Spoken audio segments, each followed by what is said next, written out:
আসসালামু আলাইকুম, শুভেচ্ছা, স্বাগতম। দর্শক, অন্যরকম একটা সংবাদ।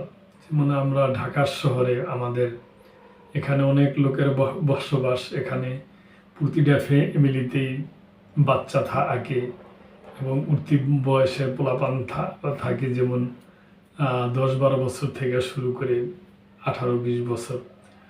সকলেরই খেলাধুলা করার প্রয়োজন, কিংবা যারা আমরা অভিভাবকরা আছেন এদের একটু হাঁটাহাঁটির প্রয়োজন, ব্যায়ামের প্রয়োজন। তো ওই উপলক্ষে ঢাকা শহরে মাঠও থাকার দরকার। তো ওই ব্যাপারে উপদেষ্টা আসিফ মাহমুদের একটা সংবাদ আর কি। ঢাকা শহরের পর্যাপ্ত খেলার মাঠের অভাব রয়েছে। আসিফ মাহমুদ যুব ও ক্রীড়া মন্ত্রণালয় এবং স্থানীয় সরকার পল্লী উন্নয়ন ও সমবায় মন্ত্রণালয়ের উপদেষ্টা আসিফ মাহমুদ সজীব ভুঁইয়া বলেছেন, খেলাধুলা আমাদের মধ্যে পজিটিভ এনার্জি তৈরি করে।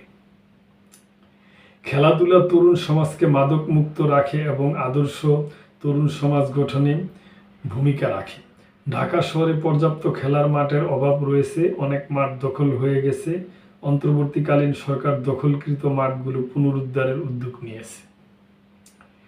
আজ রাজধানীর কলাবাগান খেলার মাঠে শহীদ মোবারক স্পোর্টস টুর্নামেন্ট উদ্বোধনকালে যুব ও ক্রীড়া মন্ত্রণালয় এবং স্থানীয় সরকার পল্লী উন্নয়ন ও সমবায় উপদেষ্টা এসব কথা বলেন।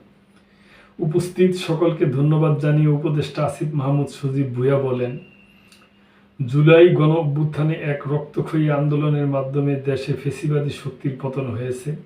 জুলাই অভ্যুত্থানে আহত ও নিহত শহীদের নাম আমরা সকল কর্মকাণ্ডে জড়িত করব, তাদের আমরা সর্বদা স্মরণে রাখব। তিনি বলেন, সকল মাঠ উদ্ধার করা সম্ভব না হলেও আমরা এই সময়ের মধ্যে চোখে পড়ার মতো খেলার মাঠ উদ্ধার করতে পারব বলে আশা করছি।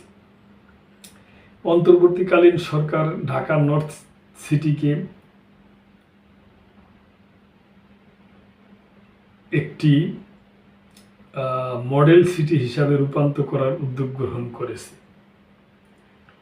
যাতে করে সকল নগরবাসী সুফল পায় এবং সুন্দর নগর জীবনের প্রতিফলন ঘটাতে পারে। তো দর্শক, এটা একটা ছোট্ট সংবাদ খেলার মাঠ নিয়ে। স্থানীয় উপদেষ্টা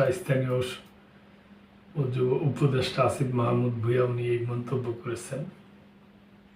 দর্শক, উনি যে মন্তব্য করছেন ওনার সাথে আমরা একমত, এবং আমরাও চাই যে খেলার মাঠ হোক, শিশুরা বড়রা সবাই ব্যায়াম করুক, খেলাধুলা করুক, এটাই আমরা চাই।